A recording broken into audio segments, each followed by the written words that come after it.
매일 전해주는 따끈따끈한 경제 이슈와 기업 분석을 전달해드리는 5월 28일 화요일 데일리 마켓 모니터 시작하겠습니다.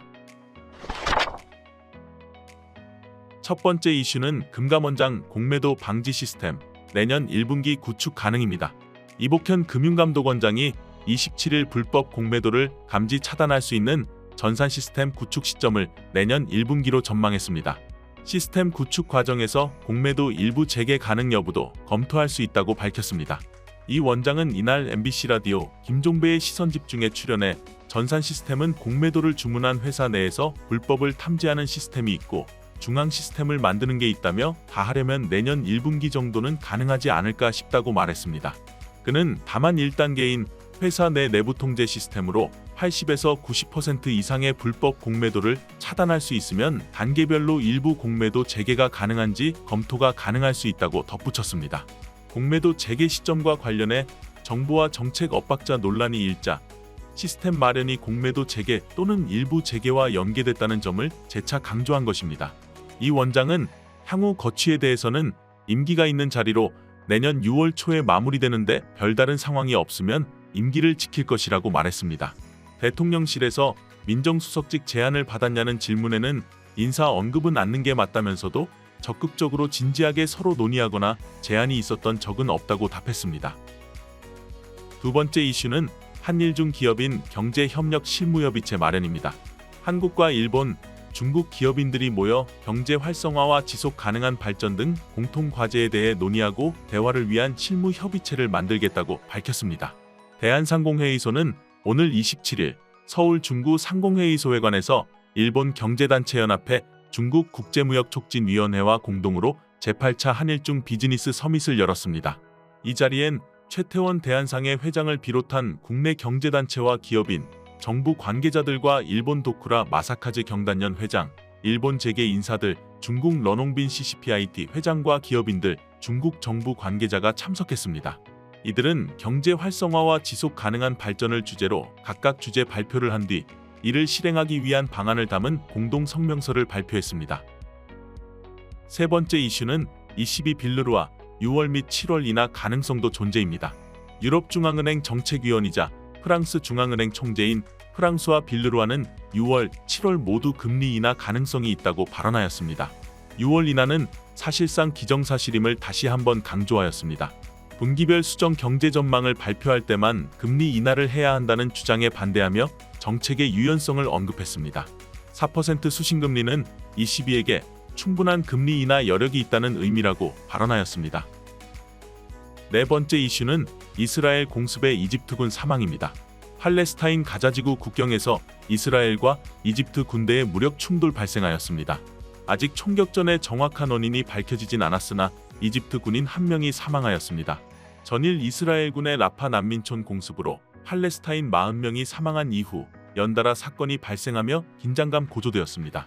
마크롱 프랑스 대통령 및 호세프 보렐 EU 외교안보 대표는 이스라엘의 공습에 대해 비난하였습니다. 오늘의 첫 번째 기업 분석 리포트는 아이게이밍 성장의 주주환원 강화까지 W게임즈입니다.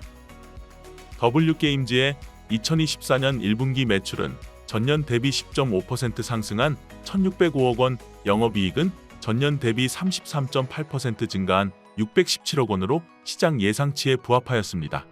기존 소셜카지노 라인업이 수집형 및 경쟁형 콘텐츠를 통해 기존 가입자의 플레이 타임 증대와 매출 성장을 유도함으로써 성장하고 슈퍼네이션 매출이 반영되며 시장 기대치에 부합하였습니다.